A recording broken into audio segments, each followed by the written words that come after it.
कि जहां तक मतदाताओं की बात है, हिंदुस्तान में 60% से ज्यादा वोटिंग होती है।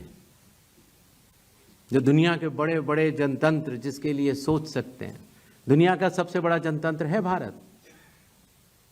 दुनिया का सबसे बड़ी मतदाता सूची हमारे पास है, लगभग 90 करोड़ से 100 करोड़ के बीच में।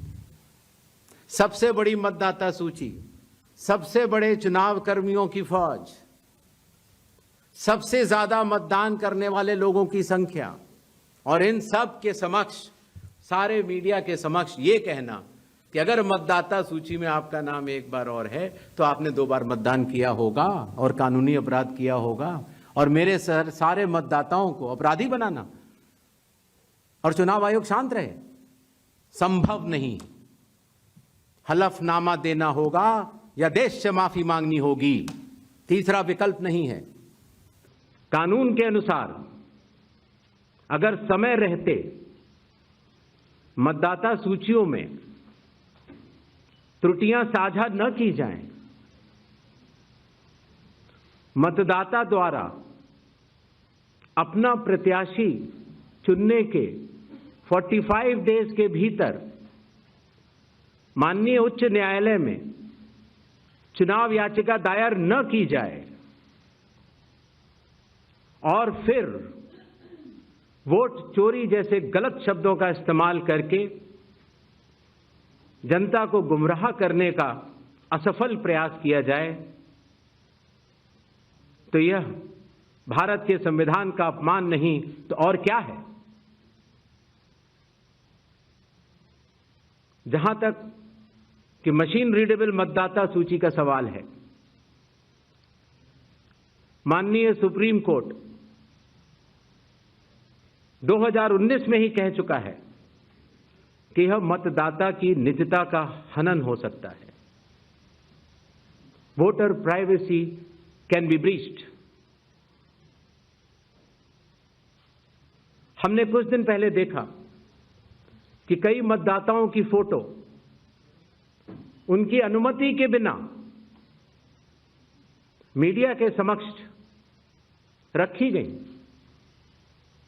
उनके ऊपर आरोप लगाए गए, उनका इस्तेमाल किया गया। क्या अपनी माताओं, बहुओं, बेटियों सहित किसी भी मतदाता की सीसीटीवी वीडियो चुनाव आयोग को साझा करनी चाहिए क्या? मतदाता सूची में जिसका नाम होता है वही अपने प्रत्याशी को चयनित करने के लिए वोट डालता है। लोकसभा के चुनाव की प्रक्रिया में 1 करोड़ से भी अधिक कर्मचारी,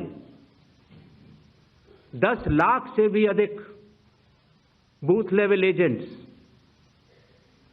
20 लाख से भी अधिक प्रत्याशियों के पोलिंग एजेंट्स चुनाव के लिए कार्य करते हैं। इतने सारे लोगों के समक्ष इतनी पारदर्शी प्रक्रिया में क्या कोई भी मतदाता वोट की चोरी कर सकता है? सबसे पहले चुनाव आयोग मतदाताओं के नाम एक संदेश देना चाहता है।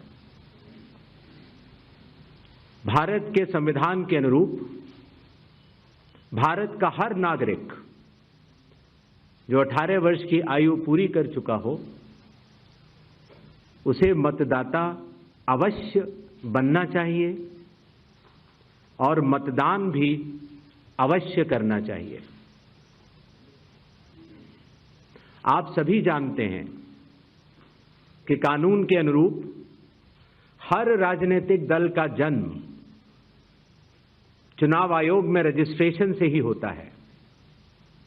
तो फिर चुनाव आयोग उन्हीं राजनीतिक दलों में भेदभाव कैसे कर सकता है?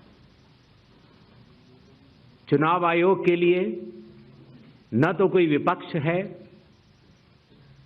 न तो कोई पक्ष है, सब समकक्ष हैं। चाहे किसी भी राजनीतिक दल का कोई भी हो, चुनाव आयोग अपने संवैधानिक कर्तव्य से पीछे नहीं हटेगा। कुछ मतदाताओं द्वारा दोहरे मतदान के आरोप लगाए गए,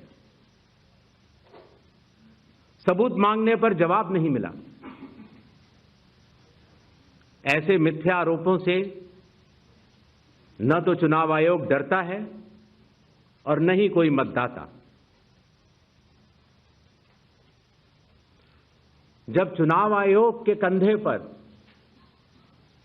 बंदूक रखकर भारत के मतदाताओं को निशाना बनाकर राजनीति की जा रही हो, तो आज चुनाव आयोग सबको स्पष्ट करना चाहता है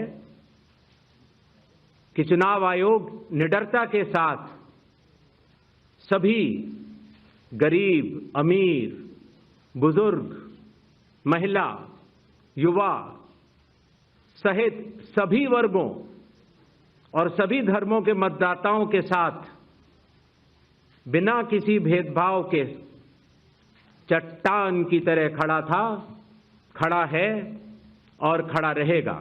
चुनाव आयोग जो कि एक एक मतदाता को ढूंढकर उसका वोट डलवाता है। आपको पता है, अरुणाचल प्रदेश का एक गांव है मालेगांव, जहां सिर्फ एक मतदाता बहन के लिए पूरा चुनाव आयोग 2 दिन तक ट्रैकिंग करके जाता है और उनका वोट लेके आता है। वही चुनाव आयोग जो गिर फॉरेस्ट के पीछे एक महंत हैं, उनके लिए 1.5 दिन की ट्रैकिंग करने जाता है, पूरा वोट बूथ बनाता है और वोट लेके आता है। उस कर्मठता से, और आज से नहीं, 75 सालों से उस विरासत से, कर्मठता से कार्य करने वाले चुनाव आयोग के ऊपर अगर निराधार आरोप आप मतदाता सूची और मतदान को मिला के और जनता के सामने अगर ये कहें कि चोरी हो रही है, तो ये गलत बात है। जनता सब समझती है। किसी व्यक्ति के अगर 2 जगह वोट भी हों तो भी वो एक ही जगह वोट करने जाता है। 2 जगह वोट करना कानूनी अपराध है। और अगर कोई भी व्यक्ति ऐसा कहता है तो सबूत तो चाहिए। सबूत मांगा था, मिला नहीं।